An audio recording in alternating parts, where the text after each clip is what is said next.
नमस्कार साथियों, मैं मुकेश पंकज आपके लिए एग्जाम दौर के ऑनलाइन प्लेटफॉर्म पे लेके आया हूं रीजनिंग का कंप्लीट सिलेबस। इस प्रोग्राम में हम यह देखेंगे कि एसएससी जो 2024 में एमटीएस का एग्जाम लेने जा रही है उसके लिए हम रीजनिंग को कैसे पढ़े।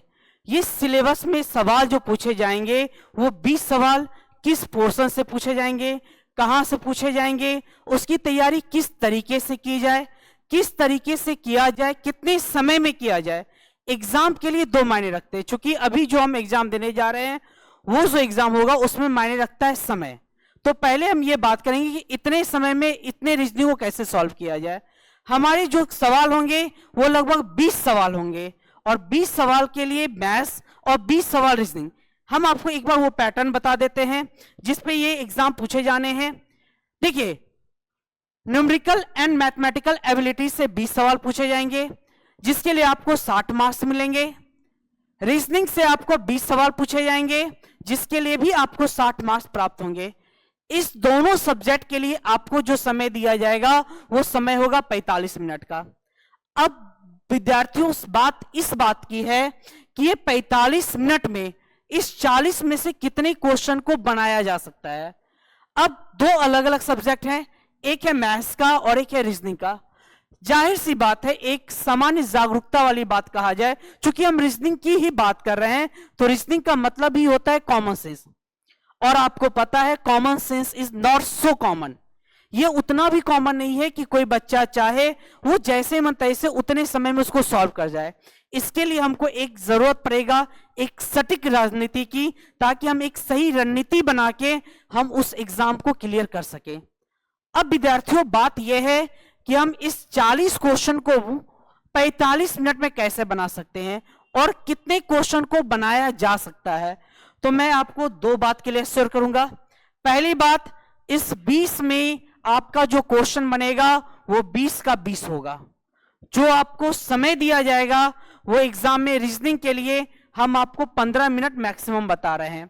कितना? 15 मिनट में इस 20 सवाल को पूरी तरीके से बनाया जा सकता है। विद्यार्थियों, दो बात समझनी है। एक्चुअली आज की कंपटीशन दौर में क्या हो रहा है कि बच्चे बहुत सारे उठ रहे हैं, बहुत सारे यूट्यूब प्लेटफॉर्म हैं, बहुत सारे कोचिंग्स हैं, बहुत सारी संस्थाएं हैं। विद्यार्थी ये नहीं सोच पाते कि हम कहां पढ़ें, कैसे पढ़ें, कितने समय के लिए पढ़ें। बहुत सारे संस्थानों में विद्यार्थी 2 साल, 2.5 साल, 3 साल तक का वक्त दे रहे हैं और फिर भी उनका रिजल्ट नहीं हो पा रहा है।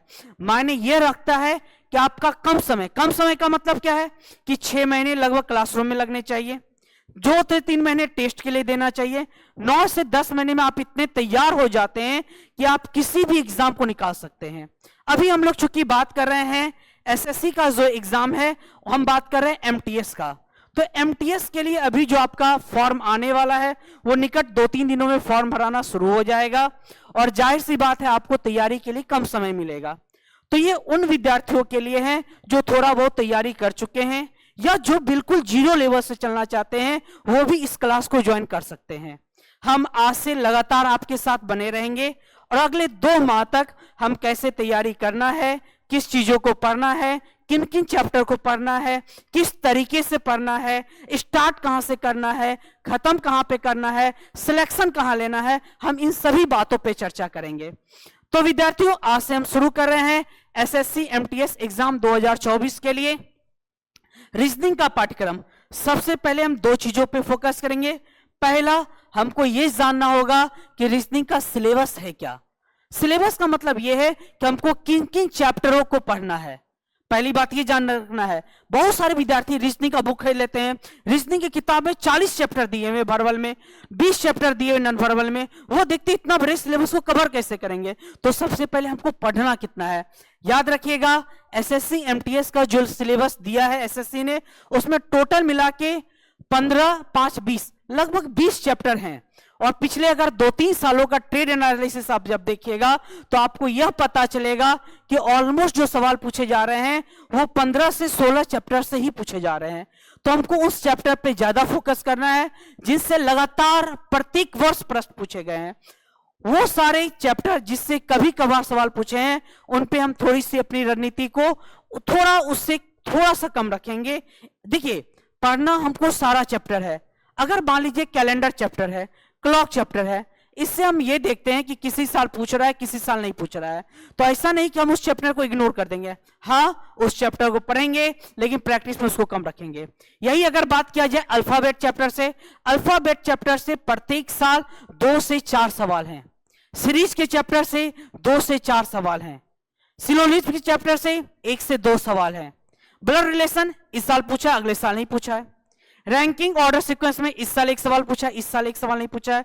तो एक बार हम पूरे पाठ्यक्रम का चर्चा करेंगे, फिर हम बात करेंगे कि इसको पढ़ना कैसे है, किस किस चैप्टर को कितना देर पढ़ना है, कितनी बार पढ़ना है, कितना प्रैक्टिस करना है, किस चैप्टर से कितने क्वेश्चन को, जैसे क्लॉक चैप्टर है, क्लॉक चैप्टर से अगर आप 80 से 100 क्वेश्चन को 2 बार बना लेंगे तो आपको इससे ज्यादा बार बनाने की आवश्यकता नहीं है। लेकिन सीरीज का चैप्टर, सीरीज के चैप्टर को आपको 3 बार बनाना होगा। जब तक आप 3 बार नहीं बनाइएगा तब तक सीरीज के चैप्टर में आपका प्रैक्टिस के लिए स्पीड नहीं आएगा, और एग्जाम निकालने के लिए आपको स्पीड की जरूरत पड़ेगी, एक्यूरेसी की जरूरत पड़ेगी और बेसिक इंटेलिजेंस की जरूरत पड़ेगी। बेसिक इंटेलिजेंस से तात्पर्य क्या है, 1 मिनट हम आते हैं। देखिए हम बात कर रहे हैं रीजनिंग का, रीजनिंग की जानने से पहले हम उन चीजों की बात करेंगे जो आपके लिए ज्यादा जरूरी है।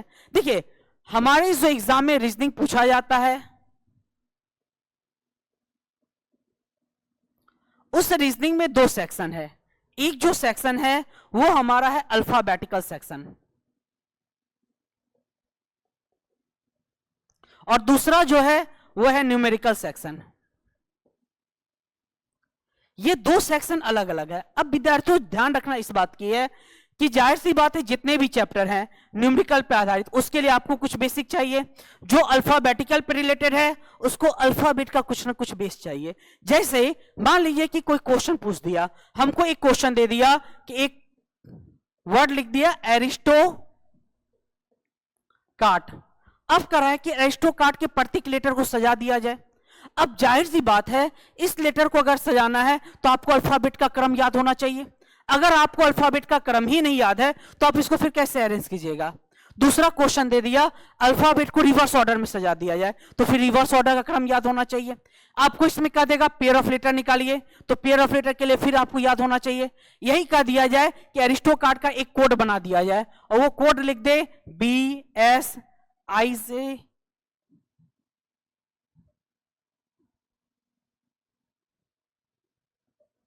मान लीजिए कि इस क्वेश्चन को दे दिया कि एरिस्टोकार्ट का कोड ये है, फिर आपको पोजीशन पता होना चाहिए कि इसमें +1 किया, +2 किया, -1 किया, -2 किया कि रिवर्स लेटर लिखा। तो हमको इसमें अल्फाबेटिकल का हमको क्या क्या जरूरत होगा, पोजीशन का जरूरत होगा, रिवर्स पोजीशन का भी जरूरत होगा, आपको जरूरत पड़ेगा रिवर्स लेटर का। इन सब बातों का हमको अल्फाबेट में जरूरत होगा। दूसरा जो है न्यूमेरिकल सेक्शन है। न्यूमेरिकल सेक्शन के लिए 3-4 बेसिक चीजें हैं। पहली जो बेसिक चीजें हैं वो है आपको 1 से लेके 20 तक का टेबल। अब बहुत सारे विद्यार्थी ये सोचते हैं कि बिना टेबल पढ़े हुए उनसे कंपटीशन निकल जाएगा। यकीन मानिए आप सिर्फ तैयारी करते रह जाएंगे, आपसे एग्जाम कभी क्लियर नहीं होगा अगर बेसिक न्यूमेरिकल आपका ठीक नहीं है। इसमें 5 बेसिक चीजें हैं। पहला है 1 से लेके 20 तक का टेबल आपको कंठस्थ होना चाहिए। दूसरा 1 से लेके 40 तक का स्क्वायर याद होना चाहिए।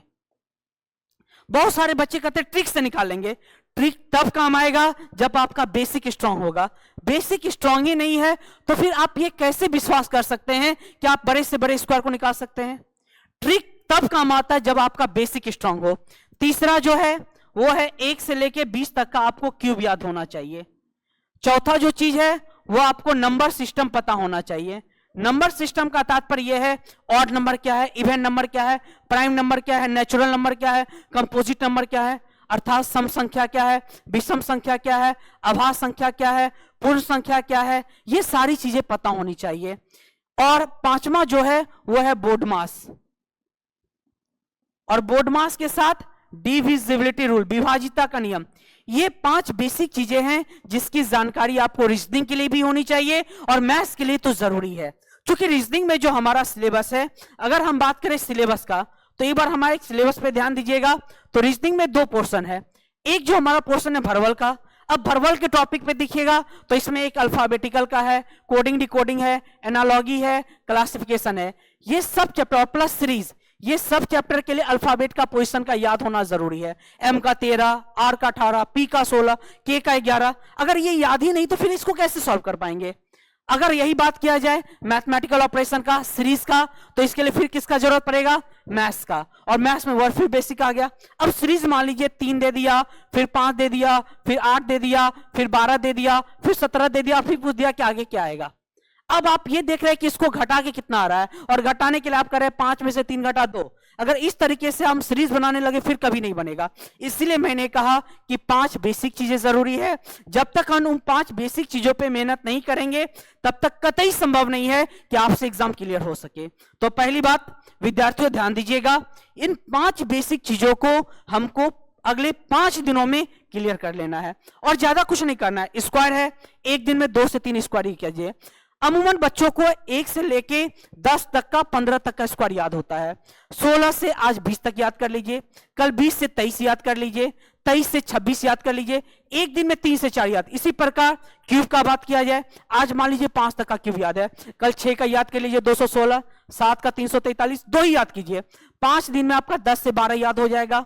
बस एक दिन में 2-3। अच्छा याद रखिएगा, कंपटीशन तभी निकलेगा। आप बहुत सारे देखते हैं कोचिंग संस्थान, यूट्यूब पे भी टीचर यह बताते हैं आप हमारे साथ जुड़िए और हम आपको 3 महीने में रिजल्ट देंगे। ऐसा कोई नहीं कर सकता। ये रिजल्ट आपको देना है, और रिजल्ट आप देंगे तभी जब आप उस हिसाब से मेहनत करेंगे। 2 बातें हैं। पहली बात यह है, आपका जो मेहनत होना चाहिए वो प्रतिदिन होना चाहिए। ये नहीं कि आज 8 घंटा पढ़ लिए कल नहीं पढ़े, फिर परसों 12 घंटा पढ़ लिए फिर 2 दिन नहीं पढ़े। आपको लगातार 4 से 6 घंटे बैठ के पढ़ाई करनी होगी, और बिना 4 से 6 घंटा पढ़े हुए एसएससी एमटीएस का एग्जाम क्लियर नहीं किया जा सकता है। अब हम आते हैं रीजनिंग के सिलेबस पे। अब आते हैं हम धीरे धीरे रीजनिंग के सिलेबस में क्या। ये तो बेसिक बात है कि रीजनिंग के लिए आपको अल्फाबेट का पोजीशन याद होना चाहिए, जो कि हम याद करवाएंगे। आपको क्या क्या याद करवाएंगे, अल्फाबेट में अल्फाबेट का पोजीशन याद करवाएंगे कि एम का पोजीशन क्या है, आर का पोजीशन क्या है। और आप 15 मिनट मेरे साथ जुड़िएगा, 15 मिनट में हम आपको इसको कंठस्थ करवा देंगे। दूसरा याद करवाएंगे उसका रिवर्स पोजीशन क्या होता है। रिवर्स पोजीशन का मतलब जैसे एम को अगर हम लेफ्ट से देखेंगे तो ये 13 होगा, लेकिन राइट से देखेंगे तो ये 14 हो जाएगा। आई का देखेंगे तो ये पोजीशन 9 है, लेकिन रिवर्स से देखेंगे तो ये 18 हो जाएगा। तो आपको लेफ्ट से भी पोजीशन याद होना चाहिए, राइट से। राइट को ही हम लोग रिवर्स ऑर्डर कहते हैं, मतलब एज यूजुअल ऑर्डर में भी याद होना चाहिए, रिवर्स ऑर्डर में भी याद होना चाहिए। तीसरा चीज जो है वो आपको याद होना चाहिए रिवर्स लेटर। रिवर्स लेटर का तात्पर्य इससे है, जैसे मैंने लिखा A B C X Y Z. अगर हम बात करें ए का पोजीशन 1 है, बी का 2 है, सी का 3 है, एक्स का 24, वाई का 25 और जेड का 26 है। यही अगर हम राइट हैंड से चले तो Z पहला, Y दूसरा, X तीसरा, C 24वां, B 25वां और A 26वां। अब गौर करने वाली बात यह है, हमने A का पोजीशन में भी 1 लिखा है, मैंने Z का पोजीशन में भी 26 लिखा है, और Z के पोजीशन में 1 भी लिखा है। इसका मतलब Z का क्रमांक भी 1 हो सकता है और A का क्रमांक भी 1 हो सकता है। लेकिन किस सिचुएशन में हम लेफ्ट से चलेंगे तब क्या होगा, राइट से चलेंगे तब क्या होगा, और इसके रिवर्स लेटर क्या होंगे। रिवर्स लेटर का मतलब है ए से लेके एम तक लिख ले और फिर एन से लेके जेड तक लिख देंगे। हाफ पार्ट को रिवर्स कर देंगे तो ए और जेड दोनों पहले स्थान पे आ जाएंगे, एक लेफ्ट से और एक राइट से। और लेफ्ट राइट दोनों क्या है, रिवर्स है। और जाहिर सी बात है रिवर्स है तो ये दोनों का बात पता होना चाहिए कि जेड का रिवर्स लेटर एक क्या है, एम का रिवर्स लेटर क्या है, एन है, ये तो यहां सामने नजर आ रहा है। आई का क्या है तो आई का आर है। जेड का क्या है, जेड का क्या हो जाएगा, ए हो जाएगा। एल का क्या हो जाएगा, ओ हो जाएगा। बी का क्या हो जाएगा, ई हो जाएगा। ये सारे रिवर्स लेटर आपको याद होने चाहिए। तो अल्फाबेट में हम आपको 3 चीज याद करवाएंगे। पहला तो अल्फाबेट का पोजीशन, दूसरा रिवर्स पोजीशन, तीसरा रिवर्स लेटर। और इन 3 चीजों को याद कर लेने के बाद आप जो सिलेबस में देख रहे हैं 4 chapter, coding decoding, alphabet, analogy और क्लासिफिकेशन, यकीन मानिए इस 4 चैप्टर के सवाल को बनाने के लिए आपको एक क्वेश्चन में 5 से 10 सेकंड से ज्यादा नहीं लगेंगे। लेकिन कब, जब अल्फाबेट का पोजीशन याद होगा। दूसरा, दूसरा जो सबसे ज्यादा पूछता है एमटीएस में सवाल, वो है सीरीज का चैप्टर और मैथमेटिकल ऑपरेशन का। मैथमेटिकल ऑपरेशन के चैप्टर में और सीरीज के चैप्टर में आपको जरूरत पड़ेगा कैलकुलेशन का, और जब तक कैलकुलेशन स्ट्रांग नहीं होगा तब तक हम किसी क्वेश्चन को नहीं बना सकते हैं। बनाने को तो अगर हम घटाने बैठ जाए तो सीरीज का सब क्वेश्चन बनाया जा सकता है, लेकिन एग्जाम में हमको पूरे दिन का समय नहीं दिया जाता है। एग्जाम में कितना समय दिया जाता है, तो आप देखिएगा एग्जाम में रीजनिंग और मैथ्स के क्वेश्चन को बनाने के लिए कितना समय दिया जा रहा है, हमको टोटल दिया जा रहा है 45 मिनट, और 45 मिनट में हमको मैथ्स के भी 20 क्वेश्चन बनाने हैं और रीजनिंग के भी 20 क्वेश्चन। और मैं आपको यकीन दिलाता हूं अगले 2 महीने के बाद हम इस 20 क्वेश्चन को पूरे के पूरे 20 क्वेश्चन को सही सही बना लेंगे, और हमारा जो अधिकतम लगने वाला समय होगा वो होगा 15 मिनट। 15 मिनट में 20 क्वेश्चन, इस बात की मैं आपको विश्वास भी दिलाता हूं, और अगर आप यकीन मेरे साथ जुड़े रहेंगे तो आप 15 मिनट में सारे के सारे 20 क्वेश्चन को बना सकते हैं। अब दूसरा आ जाते हैं, हम इसके सिलेबस से बात कर लें। देखिए एसएससी एमटीएस में अभी हम बात करेंगे रीजनिंग के पूरे पाठ्यक्रम का, कि रीजनिंग का होता है मतलब तर्कशास्त्र। तर्कशास्त्र में जो चैप्टर पूछे जाने वाले हैं, रीजनिंग में 2 सेक्शन से सवाल पूछे जाते हैं। एक जो हमारा सेक्शन है वो है भरवल का सेक्शन। ये जो थोड़ा सा मिसप्रिंट देख रहे हैं वो फॉन्ट के गड़बड़ी के कारण हो गया, वो अगले पीडीएफ में हम इसको सुधार कर लेंगे। अगले पीडीएफ में आपको ऐसी कोई भी गलतियां नजर नहीं आएगी। भरवल जो हमारा सेक्शन है इसका हिंदी होता है भाषिक, और नॉन वर्बल जो सेक्शन है इसका हिंदी होता है अभाषिक। नाम से ही क्लियर है, एक का सेक्शन का नाम है भाषिक और दूसरे का नाम है अभाषिक। थोड़ा सा डिफरेंस है, जैसे मान लीजिए कि हमने यहां लिखा ए और इधर भी लिखा ए, आप इसको क्या पढ़ पा रहे हैं वर्तमान में? अगर मैं ये कह रहा हूं कि अभी हम रीजनिंग पढ़ रहे हैं और भरवल का सेक्शन पढ़े, तो इसको आप क्या पढ़ रहे हैं?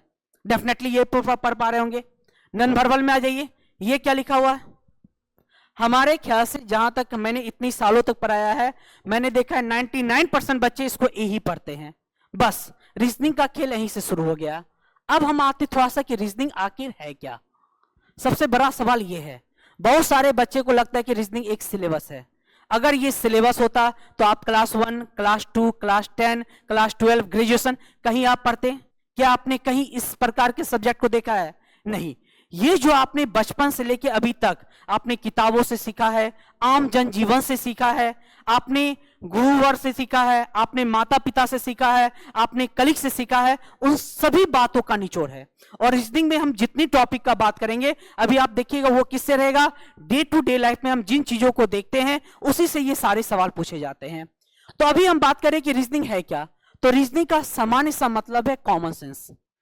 जाहिर सी बात है, अब जैसे ही मान लीजिए कि हम सड़क पे जा रहे हैं और हमारा साइकिल या मोटरसाइकिल की स्पीड थोड़ी ज्यादा है और सामने जो जा रहा है वो थोड़ा सा हमसे धीरे जा रहा है, तो हो सकता है कि एक्सीडेंट हो जाए। और जैसे ही एक्सीडेंट हो जाए तो जो सबसे पहला सवाल मुंह से निकलता है वो यही निकलता है कि कॉमन सेंस काम नहीं कर रहा है। कहने का मतलब वहां ठीक सामंजस्य नहीं बैठा। घर में ही ब्लड रिलेशन एक चैप्टर है। मान लीजिए कि परिवार में कोई नए सदस्य आपके परिवार में एकाएक आ गए, आपको नहीं पता कि इनको क्या बुलाना है। अगर आप मामा को मौसा बुला दीजिए, मौसा को मामा बुला दीजिए, तो ये ब्लंडर हो जाएगा। तो जाहिर सी बात है, यहां पे मायने रखता है कि किसको क्या बुलाना है। अब इसमें यह मायने रखता है, आप मम्मी से पूछने चले गए, मम्मी खाना बना रही, गर्म हो गई, कि कौन है, तो वो तुम्हारे पिता के इकलौते पुत्र की पुत्री के दामाद हुए।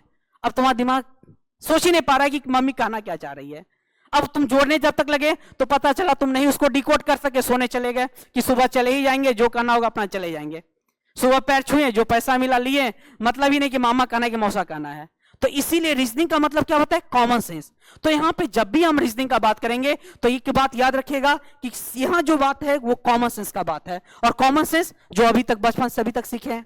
तो अभी हम बात करें भरवल। भरवल का मतलब क्या है? भाषिक। और नन भरवल का मतलब क्या है? अभाषिक। नाम से क्लियर है, एक जगह भाषा का यूज करना है। और हम इसको एक कब पढ़ पा रहे हैं? जब हमको इंग्लिश लैंग्वेज की बात है, मतलब अंग्रेजी भाषा का ज्ञान है। और चूंकि ये भाषिक सेक्शन है इसीलिए हम इसमें ए भी पढ़ेंगे, बी भी पढ़ेंगे, जेड भी पढ़ेंगे, यू भी पढ़ेंगे, डब्ल्यू भी पढ़ेंगे और एक्स भी पढ़ेंगे। लेकिन यही अगर आ जाएगा नन वर्बल में तो हम यहां पे इसको ए नहीं पढ़ सकते हैं। फिर इसको क्या पढ़ेंगे? तो नॉन वर्बल का मतलब होता है बिना भाषा का, अभाषिक, जहां हम भाषा का प्रयोग नहीं करेंगे, अर्थात नॉन लैंग्वेज। नॉन लैंग्वेज, जहां भाई भाषा का प्रयोग नहीं करना है। तो हम इसको कैसे देखेंगे? तो हम इसको आकृति के रूप में देखेंगे, हम इसके बनावट को देखेंगे, हम इसके सजावट को देखेंगे, हम इसके संरचना को देखेंगे। जैसे मान लीजिए ए के बनावट में क्या क्या नजर आ रहा है? तो एक ये स्ट्रेट लाइन है, दूसरा ये स्ट्रेट लाइन है, तीसरा ये स्ट्रेट लाइन है। तो ए के बनावट के देखेंगे तो ए का बनावट किसके जैसा है? 3 स्ट्रेट लाइन से बना हुआ है। बी किससे बना हुआ है? एक स्ट्रेट लाइन से बना हुआ है और 2 कर्व लाइन से बना हुआ है। तो इस प्रकार से नन वर्बल की जो क्वेश्चन होते हैं वो किस पे आधारित होते हैं? तो आकृतियों के बनावट, सजावट तथा संरचना पे आधारित होते हैं। अर्थात उनका बनावट कैसे है, सजावट कैसा है, संरचना कैसा है, उस पे हम लोग बात करेंगे। तो आइए एक बार हम पूरे रीजनिंग के सिलेबस को देख लेते हैं कि कौन कौन से टॉपिक पढ़े जाने हैं और किस टॉपिक से लगभग कितने सवाल पूछे जा रहे हैं। हम अभी 2 क्लास में क्या क्या बात करेंगे? तो पहला हम लोग ने बात किया बेसिक का, दूसरा बात करेंगे पाठ्यक्रम का, तीसरा हम लोग पिछले 5 सालों में एसएससी एमटीएस में किस चैप्टर से कितने सवाल पूछे हैं। एसएससी एमटीएस पिछले 2 सालों से इस साल और पिछले साल का पैटर्न बदला है। पिछले साल से पिछले का जो पैटर्न था वो था सभी सेक्शन से 25-25 सवाल पूछे जाते थे। अब क्या कर दिया? मैथ्स और रीजनिंग से 20-20 सवाल कर दिए। इंग्लिश और जीके जीएस से 25-25 सवाल इस साल भी हैं। तो अभी हम बात करेंगे कि पिछले साल और इस साल में किस किस चैप्टर से कितने सवाल पूछे जाने हैं। तो हम आ जाते हैं उसमें कौन कौन से चैप्टर हैं। तो रीजनिंग में बात किया जाए तो रीजनिंग में अगर हम देखेंगे तो रीजनिंग में आते हैं टॉपिक पे। तो वर्बल में कौन कौन से टॉपिक है? अभी तुरंत मैंने बात किया वर्बल। वर्बल का मतलब मैंने क्या बताया? भाषिक। भाषिक का मतलब जहां हम लोग भाषा का यूज करेंगे, जहां हम लोग लैंग्वेज का यूज करेंगे। जैसे पहला चैप्टर है कैलेंडर। पहला चैप्टर क्या है? कैलेंडर। और अभी मैंने बात किया कि जितने भी टॉपिक होंगे वो सारे टॉपिक कॉमन सेंस से रिलेटेड होंगे। कॉमन सेंस का मतलब जो मैंने बचपन से अभी तक सीखा है। अब एक चीज बताइए, अगर हम पूछे कि आज का डेट क्या है तो आप तुरंत आज का डेट बता दीजिएगा। फिर हम कहेंगे आज का दिन कौन सा है, आप तुरंत दिन बता दीजिएगा। और अब हम इसी में ये पूछ लेंगे कि आज सोमवार क्यों है, आज मंगलवार क्यों है, आज बुधवार क्यों है। और यदि आज बुधवार है तो एक चीज बताओ, आज से 3 साल बाद कौन सा दिन होगा? यदि आज तुम्हारा जन्मदिन बुधवार को मना रहे हो तो दोबारा कब अपना जन्मदिन बुधवार को मनाओगे? और ये सब सारे सवाल तो जिंदगी में आते हैं। हमने पिछले साल हो सकता है बुधवार को जन्मदिन मनाया होगा, हो सकता है कि इस साल बृहस्पतिवार को मना रहे हैं, या हो सकता है इस साल शुक्रवार को भी मना रहे हो। तो ये किस हिसाब से चल रहा है, तो हम इस चैप्टर में इसके बारे में जानेंगे कि डेट क्या है, मंथ। जो चीज हम लोग बचपन से देखते आ रहे हैं हम उसके कॉन्सेप्ट को सीखेंगे कि ईयर क्या होता है। अभी हम एक साधारण सा सवाल पूछ रहे हैं, आप बचपन से देखते आ रहे हैं कि साल क्या होता है, वर्ष क्या होता है। 1 मिनट आप हमें यह बताइए कि वर्ष क्या होता है। आप ये नहीं बताइए कि 365 दिन का होता है या 366, ये आपने ड्यूरेशन बताया। हम अभी आपसे ये पूछ रहे हैं कि वर्ष होता क्या है। वर्ष जिस इकाई का नाम है वो इकाई किसको कहते हैं? जाहिर सी बात है आप साइलेंट हो गए। तो जब भी ऐसे सवाल आएंगे तो उसके लिए हमको क्या सीखना होगा? कॉन्सेप्ट को सीखना होगा। तो पहले हम क्या करेंगे, किसी भी टॉपिक में सबसे पहले कॉन्सेप्ट को सीखेंगे, पहला काम ये होगा। और कॉन्सेप्ट के साथ कुछ हम ट्रिक को भी सीखेंगे, जो ट्रिक उस चैप्टर में जरूरी होगा। ठीक है, उसके बाद हम क्वेश्चन को बनाने का अप्रोच सीखेंगे कि उस क्वेश्चन को बनाने के लिए हमको किस प्रकार का अप्रोच लेके चलना है। बात समझ आ गया? तो हम चैप्टर में पहले कॉन्सेप्ट सीखेंगे, कुछ ट्रिक होंगे उसको भी शामिल करेंगे, और उसके बाद क्वेश्चन बनाने के लिए अप्रोच होंगे। अभी हम सिर्फ किसका बात करें? टॉपिक को कैसे पढ़ेंगे, प्रैक्टिस कैसे करना है, इसका भी हम बाद में जिक्र करेंगे। अभी हम आगे कॉन्सेप्ट, ट्रिक और अप्रोच। अप्रोच का मतलब क्या हो गया? प्रैक्टिस। दूसरा जो चैप्टर है घड़ी। अरे इतना आसान सवाल, घड़ी। आप एक चीज बताइए, एक दिन में टोटल आप कितनी बार घड़ी देखते हैं? साधारण सा सवाल है। जाहिर सी बात है जब जरूरत होता है तब देखता है। और जरूरत कितनी बार पड़ती है? हो सकता है घंटे में 3-4 भी जरूरत पड़ने हो, घंटे में 10 बार भी जरूरत पड़ सकती है। और एकदम साधारण सा सवाल मैं पूछ रहा हूं, घड़ी की 2 प्रमुख सुई, 2 प्रमुख सुई कौन कौन सी है? घंटे की सुई और मिनट की सुई। घंटे की सुई और मिनट की सुई प्रतिदिन कितनी बार एक दूसरे से मिलती है, या प्रतिदिन कितनी बार एक दूसरे को ओवरलैप करती है? बताइए। अब एक चीज बताइए, आपने पूरे दिन घड़ी देखा है, और मेरा एक साधारण सा सवाल है कि प्रतिदिन दोनों सुई कितनी बार मिलती है? एक बार जोड़ के देख लीजिए कितना होगा। प्रतिदिन मतलब 24 घंटे में 24 बार होगा, 48 बार होगा, 22 बार होगा, 20 बार होगा, कितनी बार होगा? 23 बार होगा। एक बार आप सोच के देखिए। तो जाहिर सी बात है आप जिस चीज को डे रूटीन में देख रहे हैं और उससे सवाल आ जाने के बाद भी आप फंस जा रहे हैं। बात समझ रहा है? लेकिन यही अगर हम क्वेश्चन पूछ दे कि 3 बजे और 4 बजे के बीच में, 3 बजे और 4 बजे के बीच में घड़ी के घंटे की सुई और मिनट की सुई कब मिलती है? आप कहेंगे 3:15। अभी की बताए एक्यूरेट समय क्या होगा? जाहिर सी बात है क्वेश्चन जब पूछा तो एक्यूरेट समय पूछेगा, तो जाहिर सी बात है इसके लिए हमको सीखना पड़ेगा कॉन्सेप्ट को, और कॉन्सेप्ट के बाद क्या सीखेंगे, उसमें ट्रिक को भी सीखेंगे कि कैसे इस क्वेश्चन को जल्दी बना ले। फिर अगला जो चैप्टर है अल्फाबेट, अल्फाबेट के बारे में हम लोग बात कर चुके हैं कि अल्फाबेट में हम लोग क्या सीखेंगे, अल्फाबेट के पोजीशन को सीखेंगे, अल्फाबेट के रिवर्स पोजीशन को सीखेंगे, अल्फाबेट के रिवर्स लेटर को सीखेंगे, अल्फाबेट में वॉवेल कॉन्सोनेंट को समझेंगे जो कि आपको वो पता होगा। उसके बाद जैसे ही अल्फाबेट हम लोग सीख लेंगे तो कोडिंग डिकोडिंग के चैप्टर पे आ जाएंगे। उसके बाद एनालॉगी के चैप्टर पे आ जाएंगे। सादृश्यता, ये थोड़ा सा फॉन्ट का गड़बड़ी है, आप देख लीजिएगा, नेक्स्ट पीडीएफ में ये ऐसी गलतियां ना हो इसका मैं पूरा कोशिश करूंगा। अगला जो चैप्टर है वो है क्लासिफिकेशन। ये सभी चैप्टर अल्फाबेट पर आधारित है। एक बार जब हम अल्फाबेट को शुरू करेंगे इस चारों चैप्टर को हम लोग एक साथ पढ़ लेंगे। फिर जैसे ही हम लोग मैथ्स के सिलेबस पे आएंगे तो मैथ्स के सिलेबस में हम लोग सीरीज को पढ़ लेंगे और मैथमेटिकल ऑपरेशन के चैप्टर को पढ़ लेंगे। फिर आ जाएंगे अरेंजमेंट के टॉपिक पे। ये तीनों जो टॉपिक है ये अरेंजमेंट का टॉपिक है। किसका? अरेंजमेंट। अरेंजमेंट का मतलब होता है किसी चीज को अरेंज करना, व्यवस्थित करना। किस हिसाब से व्यवस्थित करना? तो जाहिर सी बात है यहां लिखा हुआ है सिटिंग। क्या लिखा हुआ है? सिटिंग। सिटिंग का मतलब बैठने की व्यवस्था के अनुसार। जैसे मान लीजिए गोल बैठा हुआ है, लंबा बैठा हुआ है, लंबा मतलब पंक्ति में बैठा हुआ है, कि मेज के आमने सामने बैठा हुआ है, कि एक चार पर क्या कर रहा है, 4 अलग अलग साइड वाले बेंच ले लिए गए हैं, कि 6 भुजा वाले बेंच ले लिए गए हैं, कैसे लोग बैठे हुए हैं, ये हम लोग किसमें पढ़ेंगे? सिटिंग अरेंजमेंट के चैप्टर में। तो अरेंजमेंट का जो पहला टॉपिक होगा वो होगा सिटिंग अरेंजमेंट। दूसरा जो टॉपिक है वो हमारा रैंकिंग। देखिए रैंकिंग भी अरेंजमेंट है, लेकिन किस हिसाब से अरेंज किया जाए? तो रैंक के हिसाब से। किस हिसाब से? रैंक के हिसाब से। जब हम किसी का रैंक सजा दे कि किसी का रैंक ऊपर से 10वां है और नीचे से 12वां है, तो बताओ क्लास में टोटल कितने स्टूडेंट है? इसमें भी मैंने अरेंजमेंट को देखा है, लेकिन कैसा अरेंजमेंट है? तो ये रैंक पे आधारित है। कैसा अरेंजमेंट है? रैंक पे आधारित। जबकि इसमें कैसा था? सिटिंग पे आधारित था। तो दोनों अलग अलग टॉपिक है। तीसरा ऑर्डर सीक्वेंस। ऑर्डर का मतलब ऑर्डर, ऑर्डर का मतलब क्रम, जिसे हम कहते हैं ऑर्डर से लग जाइए, ऑर्डर से खड़ा हो जाइए। ऑर्डर का मतलब हम जिस क्रम, जैसे स्कूल में, आप स्कूल में लाइन में कैसे लगते थे? जाहिर सी बात है लंबाई के हिसाब से लगते थे। सबसे आगे जो खड़ा होता था वो सबसे नाटा होता था, उसके बाद उससे लंबा, उससे लंबा, उससे लंबा। इसी प्रकार से इसमें क्वेश्चन रहता है कि राम श्याम से बड़ा है, राम मोहन से बड़ा है, मोहन सोहन से बड़ा है, और इस प्रकार से सजाना होता है कि सबसे बड़ा कौन है, सबसे छोटा कौन है। ये हम लोग ऑर्डर सीक्वेंस के चैप्टर में देखेंगे। तो ये तीनों चैप्टर से एमटीएस के एग्जाम में 1 से 3 सवाल पूछे जाते हैं। एक बार ऊपर से बात कर ले, कैलेंडर और क्लॉक से अल्टरनेट ईयर में 1 सवाल पूछे जाते हैं। या तो कैलेंडर से पूछेगा या तो क्लॉक से पूछेगा। इस साल पूछा है, हो सकता है अगले साल नहीं पूछे, हो सकता है इस बार क्लॉक से रहे तो अगले बार कैलेंडर से रहे।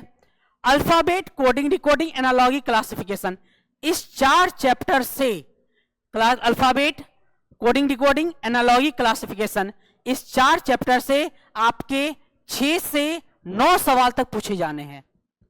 अगर मान लीजिए सीरीज में भी अल्फाबेटिकल सीरीज डाल दिया तो उसके लिए भी अल्फाबेट को उसमें लाना पड़ेगा, इसलिए मैंने यहां पे 9 क्वेश्चन लिखा। मतलब 6 से 9 सवाल आपको इस सेक्शन से पूछे जाने हैं, एक इधर से और एक इधर से। 11 क्वेश्चन ऊपर के 11 चैप्टर से पूछे जाने हैं। जिस दिन हम 11वां चैप्टर खत्म करेंगे उस दिन आप 11 नंबर के लिए आश्वस्त रहिएगा कि आपका 11 नंबर कोई नहीं काटेगा। हाँ, इसमें मैंने सीरीज का बात नहीं किया, सीरीज को भी शामिल कर दिया जाए तो 2 क्वेश्चन से 3 क्वेश्चन मिला दीजिए। मतलब 11 चैप्टर खत्म होते तक आपका 12 से 14 नंबर आपका एश्योर रहेगा, इसको कोई नहीं काटने वाला है। कब तक? जब तक हमारा 11वां चैप्टर नहीं खत्म हो जाए। वेन डायग्राम और सिलोजिज्म। वेन डायग्राम का मतलब होता है कि अगर हमको 2-3 ऑब्जेक्ट दे दिया जाए, उस 2-3 ऑब्जेक्ट में किस प्रकार का रिलेशन है। जैसे एक चीज बताइए, हम छोटा सा बात कर रहे हैं, हम बात कर रहे हैं भारत का, और हम बात कर रहे हैं हिमालय का, और हम बात कर रहे हैं बिहार का, और दूसरा में हम बात कर रहे हैं भारत का, दूसरा में फिर हमने लिख दिया हिमालय का, और तीसरा में हम लोग लिख दिया उत्तराखंड। अब एकदम छोटा सा सवाल, इसका डायग्राम क्या बने? डायग्राम का, वेन डायग्राम का मतलब है कि सबको एसी की प्रकार से डायग्राम से दिखाना। मतलब अगर हम सर्कल का प्रयोग कर रहे हैं तो हम सभी के लिए सर्कल का प्रयोग करेंगे। सभी के लिए किसका प्रयोग करेंगे? सर्कल का। मतलब भारत के लिए भी सर्कल से दिखाना है, हमको हिमालय को भी सर्कल से दिखाना है और बिहार को भी सर्कल से दिखाना है। अब एक चीज बताइए, हम अगर तीनों को सर्कल से डिनोट करेंगे तो तीनों के बीच में रिलेशन क्या बनेगा? एक बार सोच के देखिए, क्या दोनों का डायग्राम सेम बनेगा? बिहार भी राज्य है, उत्तराखंड भी राज्य है, भारत के दोनों राज्य, हिमालय के बारे में पता ही है। तो क्या आपको लग रहा है कि दोनों का डायग्राम सेम बनेगा? नहीं, कभी नहीं बन सकता है। क्यों? क्योंकि जाहिर सी बात है, रिलेशन जो है वो दोनों हिमालय के साथ अलग अलग का है। पहले हम लोग बात करें भारत और बिहार में, तो जाहिर सी बात है बिहार जो है कंप्लीटली भारत का पार्ट होगा, तो इसका डायग्राम ये बन गया। अब आ जाते हैं हिमालय पे। अब एक चीज बताइए, क्या हिमालय बिहार में है? बिल्कुल भी नहीं है। लेकिन एक चीज बताइए, हिमालय भारत में है? कितना है? पूरा का पूरा हिमालय भारत में है? नहीं। इसका मतलब इसके साथ इसका आंशिक रिलेशन बनेगा और इसके साथ पूर्ण रिलेशन बनेगा और इसका जो डायग्राम बनेगा ये होगा। जबकि इस क्वेश्चन पे आ जाइए, भारत, हिमालय, उत्तराखंड, क्या उत्तराखंड में हिमालय है? डेफिनेटली है। भारत का हिस्सा उत्तराखंड है और कैसा हिस्सा है? पूरा का पूरा। और हिमालय और उत्तराखंड में क्या रिलेशन बनेगा? यहां पे ये रिलेशन बनेगा। मतलब हिमालय कहां है? उत्तराखंड में है और भारत में है। कहने का मतलब दोनों का डायग्राम अलग अलग बना, लेकिन देख रहे स्टेट है और यहाँ पे क्या है? कंट्री है और यहाँ पे एक हिमालय दिया गया है, तो दोनों का डायग्राम क्या बना? अलग अलग। तो जाहिर सी बात है हम वेन डायग्राम में इसी टॉपिक को पढ़ेंगे। सिलोलिज्म, एक सिलोलिज्म का जो टॉपिक होता है ये अपने आप में थोड़ा सा खतरनाक टॉपिक है। क्यों खतरनाक कहते हैं? इसीलिए खतरनाक नहीं कर रहे हैं क्योंकि ये बनेगा नहीं। ध्यान रखिएगा, सिलोलिज्म ऐसा टॉपिक है, पढ़ लेने के बाद आपके अगर 3 सवाल पूछ दिए तो समझ लीजिए आपका लॉटरी फंस गया। 1 सवाल पूछ दिया तो समझिए 1 ही पूछा, 2 पूछ दिया तो ये समझिए कि आपका एवरेज पूछा। एवरेज का मतलब हर साल 2 क्वेश्चन पूछता है, इस साल भी 2 पूछा। लेकिन अगर 3 पूछ दिया मतलब आपको 3 आसान क्वेश्चन पूछ दिए। और सिलोलिज्म का जो क्वेश्चन होता है, यकीन मानिएगा जिस दिन सिलोलिज्म खत्म करेंगे पेपर आउट होगा। पेपर आउट मतलब हमारे क्वेश्चन से एक क्वेश्चन अगर बाहर से पूछ दिया तो आप कहिएगा कि सर आपने जो क्वेश्चन बताया था वो हमारे एग्जाम में नहीं आया। यकीन दिलाता हूं कि सिलोलिज्म के टॉपिक में सारे के सारे सवाल आपके कॉपी में पहले से ही होंगे। ये आप एग्जाम के बाद हमको जरूर मैसेज कीजिएगा कि आपने जो भी सवाल सिलोलिज्म का बनाया वो आपके कॉपी में पहले भी था। अब डिपेंड ये करता है, ए फॉर एप्पल लिख दे, ए फॉर आर्मी लिख दे, ए फॉर अनंत लिख दे, वो ए से कुछ लिख सकता है। लेकिन यहां पे क्या सवाल होंगे? All A R B. अब ए से एप्पल लिख दे, बी से बॉल लिख दे, ए से एप्पल लिख दे, बी से बनाना लिख दे। मतलब वो ए को एक्सप्लेन कर सकता है लेकिन क्वेश्चन के पैटर्न को नहीं बदल सकता है। तो सिलोलिज्म ऐसा टॉपिक है जिससे जितने सवाल पूछे जाएंगे उतने आपके लिए बेनिफिशियल होंगे। लेकिन हाँ, एक बार पढ़ना होगा। क्यों पढ़ना होगा? मान लीजिए सिलोलिज्म में एक क्वेश्चन दिया गया है, कुछ लाल पीले हैं और दूसरा दे दिया है कुछ गधे पीले हैं। अब सबसे इंटरेस्टिंग टॉपिक है, आप ये समझ ही नहीं पाएगा। ठीक है, कुछ लाल पीला हो सकता है लेकिन गधा कैसे पीला होगा? तो याद रखिएगा, रीजनिंग का जो टॉपिक है इसमें ऐसा नहीं कि सब में उस प्रकार से दिमाग लगाना है। इसमें जो है इसको गधे और पीले और लाल और पीले को एक टर्म के रूप में लेना है। इसके मीनिंग में नहीं जाना है। मीनिंग किसका है? इस दोनों के बीच के रिलेशन को चेक करना है और इस रिलेशन को चेक करके हमको नीचे कुछ निष्कर्ष दिए गए होंगे और निष्कर्ष में बताना है उस निष्कर्ष में क्या निकल रहा है। ऊपर की बातों को फॉलो कर रहा है, अनुसरण कर रहा है कि अनुसरण नहीं कर रहा है, हम इसको देखेंगे। और सिलोलिज्म का जो टॉपिक है इससे 2 सवाल फिक्स है। हर साल 1 से 2 सवाल है ही है। मतलब प्रत्येक साल ये जिस दिन टॉपिक खत्म होगा आपको एग्जाम से 1 से 2 नंबर लाने से कोई नहीं रोक सकता है। अगला जो है डायरेक्शन और ब्लड रिलेशन से, इस दोनों से एमटीएस के एग्जाम में कभी कभार सवाल इधर पूछे गए हैं। पहले 2019 से पहले लगभग प्रत्येक साल इस चैप्टर से सवाल हुआ करते थे, लेकिन जब से पैटर्न को बदला है, नए पैटर्न में इन दोनों चैप्टर से सवाल कम रहे हैं। तीसरा है मिसलेनियस का चैप्टर, इसमें कभी एज का सवाल डाल देता है। इसमें कभी कभी कोडेड फॉर्म में मैथमेटिकल कैलकुलेशन का चैप्टर डाल देता है। तो मिसलेनियस के चैप्टर को जब हम पढ़ेंगे तो उस समय हम देखेंगे इस सवाल में जो अलग अलग टाइप के कुछ सवाल पूछे गए हैं वो किस टाइप के सवाल हैं। ठीक है, तो भरवल के सेक्शन को आप समझ में आ गया, और भरवल के सेक्शन से आपको टोटल जो एग्जाम में सवाल मिलेंगे वो होंगे 17 से 18 क्वेश्चन। कितने? 17 से 18 क्वेश्चन। हम आपको कितना समय बता रहे हैं? हम आपको बता रहे हैं 25 क्लास। जिस दिन हमारा 25 क्लास खत्म होगा, यकीन मानिए आपका ये 17 से 18 कोई भी सेट उठा लीजिए, किसी भी पब्लिकेशन का आप सेट उठा लीजिए, कोई भी प्रीवियस पेपर उठा लीजिए, आपको 20 में से 17 सवाल होंगे तो 17, 18 सवाल होंगे तो 18, आपको 18 के 18 आते होंगे। अभी हम बात कर रहे हैं आते होंगे, हम ये नहीं कर रहे हैं कि आप उसको 15 मिनट में बना ही लीजिएगा। उसके लिए जरूरत पड़ेगा प्रैक्टिस का, जो कि हम चैप्टर पढ़ा लेने के बाद एक बार प्रैक्टिस का सेशन भी लाएंगे और उस प्रैक्टिस सेशन में बताएंगे कैसे एक बार अलग अलग चैप्टर का प्रैक्टिस करना है, कैसे पूरे सेट का प्रैक्टिस करना है, कितने सेट को प्रैक्टिस करना है, एग्जाम से पहले कंप्लीट सेट कितने बनाने हैं, ताकि हमारा रिजल्ट कोई नहीं काट सके। और हमको एक सीट से मतलब है, हमें मतलब हर एक विद्यार्थी को एक एक से मतलब है। और अगर मान लीजिए हमारे पास 100 विद्यार्थी हैं, 200 विद्यार्थी हैं, 500, तो उस 500 को 500 सीट ही चाहिए। और जाहिर सी बात है इतनी सीटें हैं कि पढ़ने वाले विद्यार्थी का रिजल्ट कोई नहीं रोक सकता है।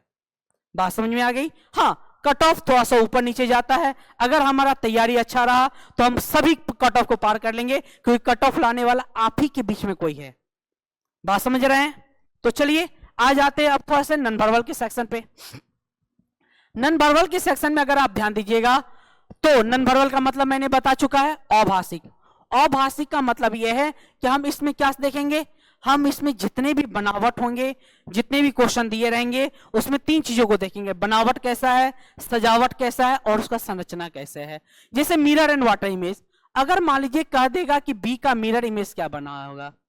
अब एक चीज बताइए, आप डेली मिरर देखते, हमने पहले बताया था कि रीजनिंग के कोई भी सवाल हैं तो कॉमन सेंस पे आधारित होते हैं। अब आप एक चीज बताइए, डेली मिरर देखते हैं और एक आसान सा सवाल पूछ दिया कि BOX बॉक्स का मिरर इमेज क्या होगा। अब बताइए, आपने डेली मिरर देखा है, फिर भी हो सकता है कि किसी से यह सवाल गलत बन जाए, लेकिन याद रखिएगा एक बार कॉन्सेप्ट सीख लेने के बाद कभी गलतियां नहीं होगी। दूसरी बात, कई बच्चे जानते हैं कि मिरर इमेज में लेफ्ट वाले राइट में चला जाता है और राइट वाले लेफ्ट में चले जाते हैं, अर्थात लेटरल इन्वर्जन हो जाता है। लेकिन अगर मिरर ये मान लिया जाए तब, मिरर को ये मान लिया जाए तब फिर सोचना पड़ जाएगा कि फिर लेफ्ट राइट कैसे है। मतलब एक बार कॉन्सेप्ट को अच्छे से सीखना होगा, और इस चैप्टर से एक क्वेश्चन प्रत्येक साल पूछा गया है।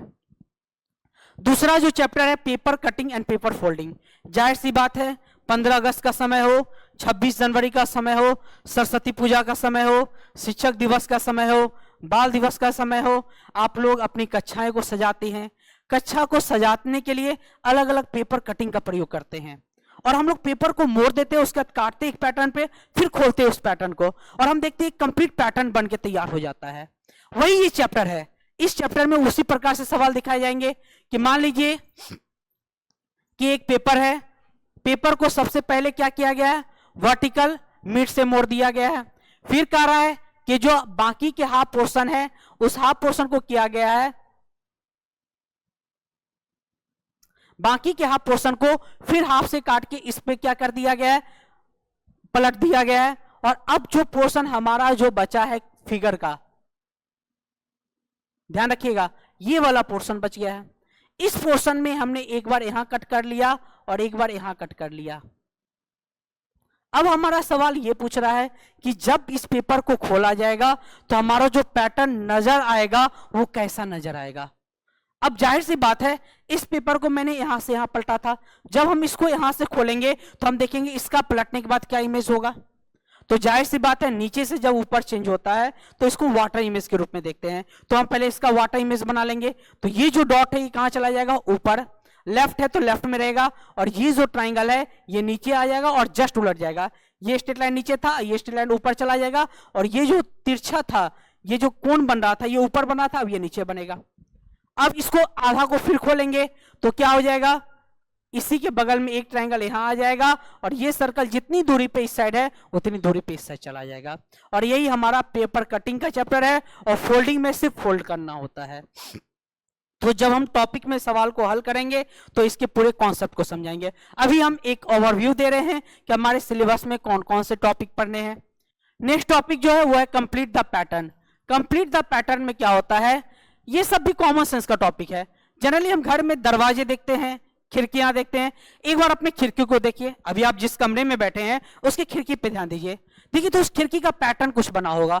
हो सकता है वो पैटर्न किस प्रकार का बना हो सकता है कि ये 3 पैटर्न को सेम बनाया गया हो, कुछ इस प्रकार का डिजाइन बनाया गया हो।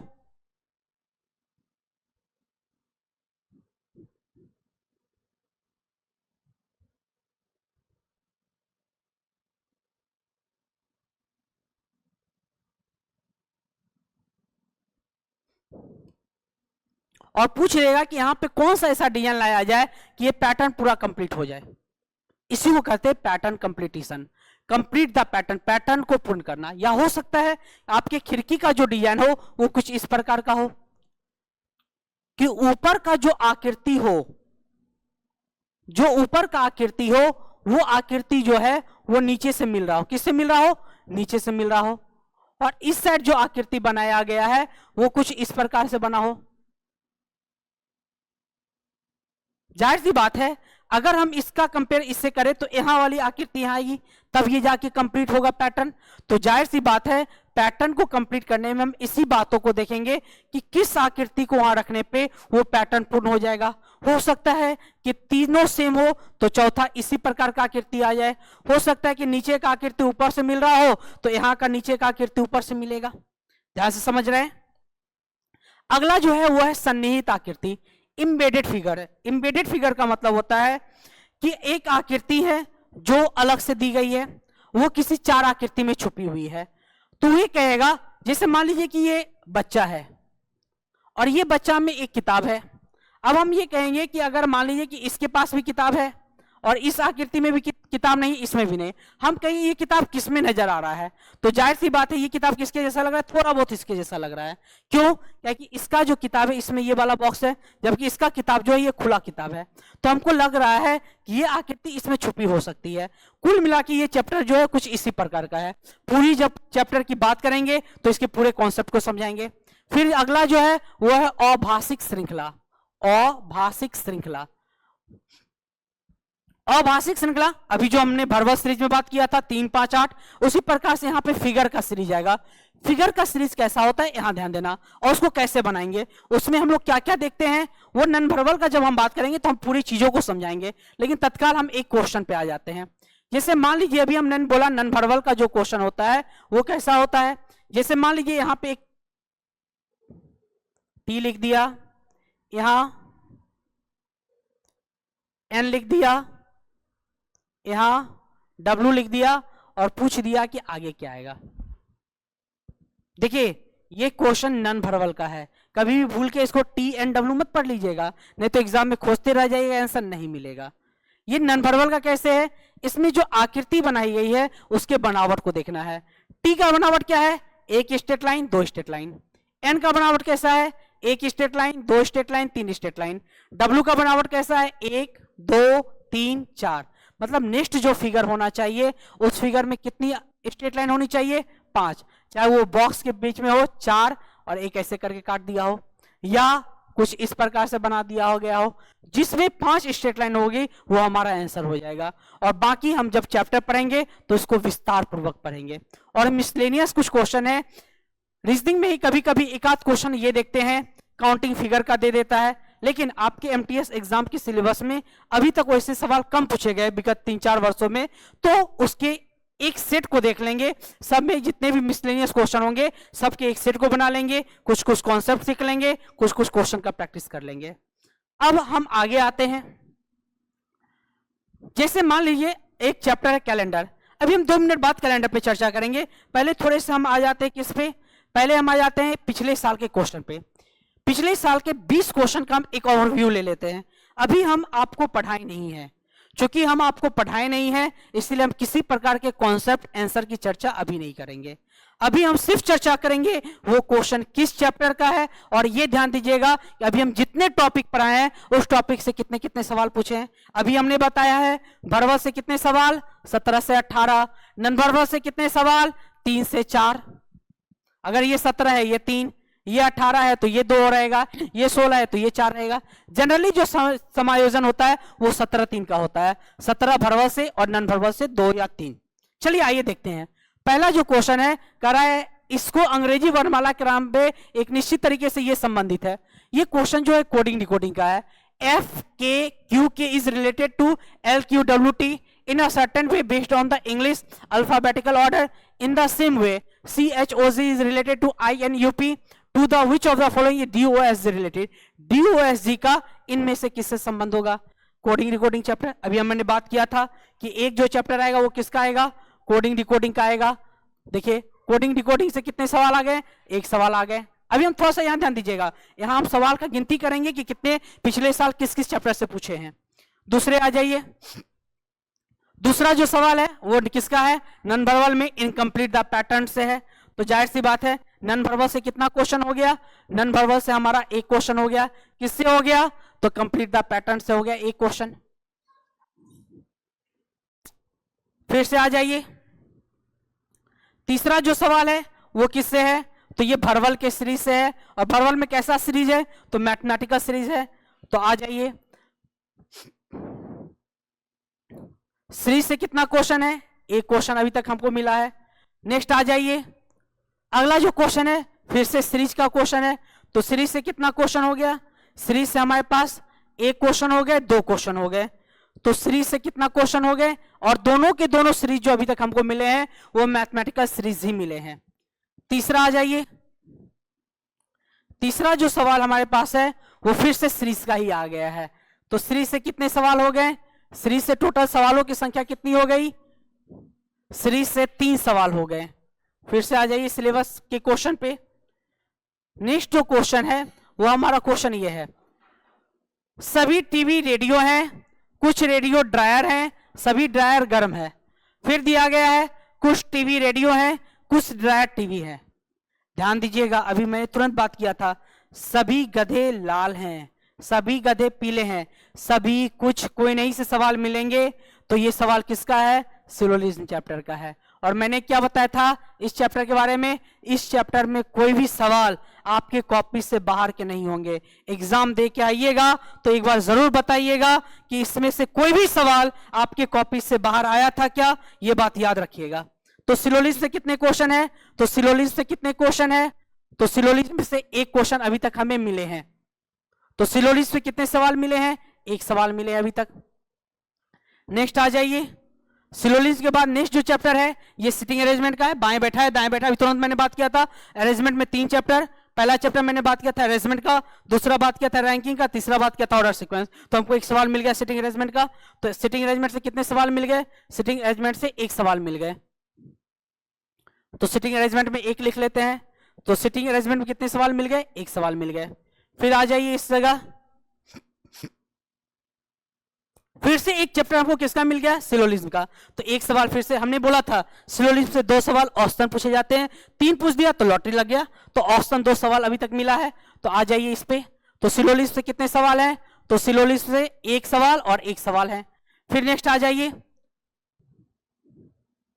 अगला जो चैप्टर है एक दर्पण को नीचे दिखाया अनुसार एम रेखा पर। अभी तुरंत मैंने बात किया था कि मिरर इमेज में मायने क्या रखता है कि मिरर कहां पे है। अगर इस मिरर को यहां कर दिया जाए क्वेश्चन का सेंस ही बदल जाएगा। इसीलिए मैंने बात किया था मिरर का मतलब सिर्फ नहीं कि एक क्वेश्चन बताए बायां दायां चला जाएगा दायां बायां चले जाएगा, मायने ये भी रखता है कि मिरर कहां पे है। और ये जरूर दिया रहता है कि मिरर का जो रेखा वो एम एन यहां दिया गया है कि ऊपर दिया गया है कि इस साइड दिया गया है कि नीचे दिया गया है। अभी मैंने बात किया था। तो आ जाइए, एक सवाल फिर से किससे मिल गया, नॉन वर्बल से मिल गया। तो नॉन वर्बल में एक चैप्टर लिख लीजिए, एक सवाल, एक सवाल और एक सवाल किससे है, तो पिछली बार था कंप्लीट द पैटर्न से और इस बार मिरर इमेज से आ गया एक सवाल। फिर नेक्स्ट आ जाइए, एक निश्चित कोड में फिर से किसका आ गया क्वेश्चन, कोडिंग रिकॉर्डिंग का। तो फिर से वर्बल का एक चैप्टर क्या आ जाएगा, कोडिंग डिकोडिंग। कोडिंग डिकोडिंग से एक फिर से सवाल है। नेक्स्ट आ जाइए। नेक्स्ट जो है फिर सीरीज का क्वेश्चन है, और ये सीरीज कैसा है? Alphabetical series. सीरीज से 4 क्वेश्चन। सीरीज से कितने क्वेश्चन? 4 क्वेश्चन। तो फिर से एक चैप्टर किसका मिल गया? सीरीज से। तो आइए सीरीज में लिख दीजिए एक और चैप्टर। हाँ, तो हम क्या बात कर रहे थे? हाँ, सीरीज से। तो एक अल्फाबेटिकल सीरीज से एक और क्वेश्चन पूछ दिया। तो आइए देखते हैं सिलेबस में सीरीज से एक और क्वेश्चन मिला। आ जाइए यहां पे, सीरीज से एक और क्वेश्चन मिल गया। नेक्स्ट आ जाइए, अल्फाबेटिकल सीरीज से मिला क्वेश्चन एक। उसके बाद फिर एक क्वेश्चन मैथमेटिकल ऑपरेशन का है। इसमें कह रहा है कि सिंबल को किसी से चेंज कर दिया जाए। ये क्वेश्चन किसका? मैथमेटिकल ऑपरेशन का। और मैंने बात किया था मैथमेटिकल भी रचना है और अल्फाबेटिकल, दोनों क्वेश्चन रीजनिंग के पोर्शन में पूछे जाते हैं। तो अगला सवाल किससे है? मैथमेटिकल ऑपरेशन से। भरवल का ये क्वेश्चन है। भरवल में मैथमेटिकल से एक क्वेश्चन पूछ दिया है। तो आ जाइए, मैथमेटिकल ऑपरेशन एक क्वेश्चन इस सेक्शन से पूछ दिया है। फिर नेक्स्ट आ जाइए। नेक्स्ट जो सवाल है, निश्चित कोड में बात को 1482 लिखा जाता है, हाल्ट को 8126 लिखा जाता है। तो एल के लिए क्या कोड है? कोडिंग डिकोडिंग का ये क्वेश्चन है। तो कोडिंग डिकोडिंग से फिर से एक सवाल पूछ दिए गए हैं। तो कोडिंग डिकोडिंग में एक सवाल फिर से बढ़ा दीजिए। कोडिंग डिकोडिंग से 3, सीरीज से 4, मैथमेटिकल ऑपरेशन से 1, सिटिंग अरेंजमेंट से 1, सिलोलिस्ट से 2। यदि 2 अक्टूबर 2003 को गुरुवार है तो 15 जुलाई 2010 को सप्ताह का कौन सा दिन होगा? कैलेंडर टॉपिक है। मैंने अभी शुरू में बताया था कि कैलेंडर से एक क्वेश्चन और क्लॉक से एक क्वेश्चन अल्टरनेट ईयर में पूछे जाते हैं। तो इस साल कौन सा चैप्टर सेलेक्ट किया? कैलेंडर। तो कैलेंडर से एक क्वेश्चन पूछ लिया है, तो कैलेंडर में एक लिख दीजिए। कैलेंडर से कितना क्वेश्चन है? एक क्वेश्चन है। ये मैं 2023 के रिव्यू बता रहा हूं। 2023 का ये सवाल सब है प्रीवियस, मैं उससे लेके आया हूं ये सारे सवाल को। फिर नेक्स्ट जो सवाल है वो किसका है? एक चैप्टर फिर सीरीज का है। तो सीरीज से एक और क्वेश्चन हो गया। सीरीज से कितना क्वेश्चन हो गया? एक और क्वेश्चन हो गया। नेक्स्ट आ जाइए, एक निश्चित तर्क का पालन करते हुए इतना इतना से संबंध उसी तर्क का करते हुए इतना। ये जो चैप्टर है ये है एनालॉगी। क्या है? एनालॉगी। इसका रिलेशन इससे है, इसका रिलेशन इससे है, तो इसका रिलेशन किससे होगा? एक चैप्टर एनालॉगी चैप्टर से भी है। तो एक चैप्टर किससे हो गया? एनालॉगी से हो गया। एनालॉगी से एक चैप्टर है, एक क्वेश्चन है। अगला जो क्वेश्चन है, निम्नलिखित संख्याओं में पहली संख्या कुछ गणितीय संक्रिया मैथमेटिकल ऑपरेशन। फिर से एक सवाल और किससे है? तो मैथमेटिकल ऑपरेशन से ही फिर से एक सवाल पूछ दिया गया है। मैथमेटिकल ऑपरेशन से कितने सवाल हो गए? एक क्वेश्चन फिर से पूछ दिए गए हैं। फिर आ जाइए नेक्स्ट सवाल पे। ये सवाल भी मैथमेटिकल ऑपरेशन का है। जी का अर्थ सी, गुना का अर्थ डी है, भागा का अर्थ, यहां कुछ गड़बड़ है थोड़ा सा, इधर देख लीजिए। If G means minus, C means into, D means divide, B means plus, then what will come in the place of the question mark in the following equation. इस इक्वेशन में इसके जगह इस सिंबल को बैठा दिया जाए। ये क्वेश्चन मैथमेटिकल ऑपरेशन का है, भरवल से है। तो भरवल में फिर से एक क्वेश्चन किसका मिल गया? मैथमेटिकल ऑपरेशन का। तो मैथमेटिकल ऑपरेशन से कितने सवाल हो गए? 3 सवाल हो गए। अब बचे 1 या 2 सवाल बचे होंगे, उसको भी देख लेते हैं। एक सवाल सीरीज का है और दूसरा सवाल भी सीरीज का है। एक भरवल सीरीज का, एक नॉन भरवल सीरीज का। तो आ जाइए कैलकुलेशन पे आ जाते हैं। एक सवाल किसका है? भरवल सीरीज का। और एक सवाल किसका है? एक सवाल है नॉन भरवल सीरीज का। किसका है? एक सवाल नॉन भरवल। तो नॉन भरवल से कितने क्वेश्चन हो गए? 3। और भरवल से कितने हो जाएंगे? 17। और किस किस चैप्टर से पिछले साल सवाल पूछे गए हैं? तो कैलेंडर से पूछा, तो क्लॉक से नहीं पूछा। कोडिंग डिकोडिंग से 3 सवाल है, तो अल्फाबेट नहीं है, एनालॉगी है। सीरीज से सबसे ज्यादा क्वेश्चन है, मतलब सीरीज के लिए प्रैक्टिस बहुत जरूरी है। नेक्स्ट जो है मैथमेटिकल ऑपरेशन, सिटिंग अरेंजमेंट के तीनों चैप्टर से एक क्वेश्चन मैंने कहा था, एक क्वेश्चन पूछा है। वेन डायग्राम सिलोलिस्ट से कभी दोनों से एक सवाल, कभी इससे एक इससे 2 पूछा है। डायरेक्शन ब्लड रिलेशन मैट्रिक्स, इस तीनों को सिलेबस में दे रखा है, किंतु पिछले साल और पिछले के पिछले साल इस चैप्टर से सवाल नहीं पूछे गए। हाँ, इससे पहले पूछता आया है और सिलेबस में दिया है, प्रीवियस पेपर में पूछा हुआ है। इसीलिए इस टॉपिक का हम लोग कुछ क्वेश्चन को प्रैक्टिस कर लेंगे, ताकि हमारा जो लक्ष्य है 20 में 20 प्रश्न का 15 मिनट में उस लक्ष्य को हासिल किया जाए। तो विद्यार्थियों, आज के लिए इतना ही। नेक्स्ट क्लास में हम लोग ट्रेड एनालिसिस करेंगे कि किस साल किस क्वेश्चन से कितने कितने क्वेश्चन पूछे हैं, और नेक्स्ट क्लास से ही हम लोग एक टॉपिक को शुरू करेंगे, और जिस टॉपिक को शुरू करेंगे उसके सारे कॉन्सेप्ट को समझेंगे, सारे आंसर को देखेंगे, अप्रोच देखेंगे, और एक बार कॉन्सेप्ट और ट्रिक सीख जाए फिर तो बनाने का मजा ही क्वेश्चन को अलग होगा। तो मिलते हैं हम लोग नेक्स्ट क्लास में। तब तक आप जितने भी दोस्त हैं सबको ये बता दीजिएगा, मेरे बारे में थोड़ा समझ लीजिए। मैं पिछले 11 वर्षों से रीजनिंग पढ़ा रहा हूं और कई सारे विद्यार्थी सिलेक्ट हुए हैं। चूंकि मैं शुरू से ही पटना में पढ़ाया हूं, पटना के अलावा मैं दिल्ली भी पढ़ाया हूं, हरियाणा पढ़ाया हूं, बहुत सारे शहरों में पढ़ाया हूं, लेकिन जो पटना के साथ मेरा एक अपनापन है वो कभी छूट नहीं पाया। इसीलिए मैं पहले पटना में लगातार ऑफलाइन क्लास ले रहा हूं। बहुत सारे बच्चे सिलेक्ट हैं, मैं बच्चे को देखते आया हूं, बच्चे तैयारी के लिए आ जाते हैं, लेकिन तैयारी करने के क्रम में तैयारी कैसे करने ये भूल जाते हैं। और मैं आपको वादा करता हूं कि प्रत्येक बच्चे जो मेरे साथ 6 महीना रीजनिंग पढ़ लेंगे और लगातार 6 महीने प्रैक्टिस कर लेंगे, अगर सिलेक्शन नहीं हुआ तो आप फिर कहना कि सर आप क्या पढ़ाए थे।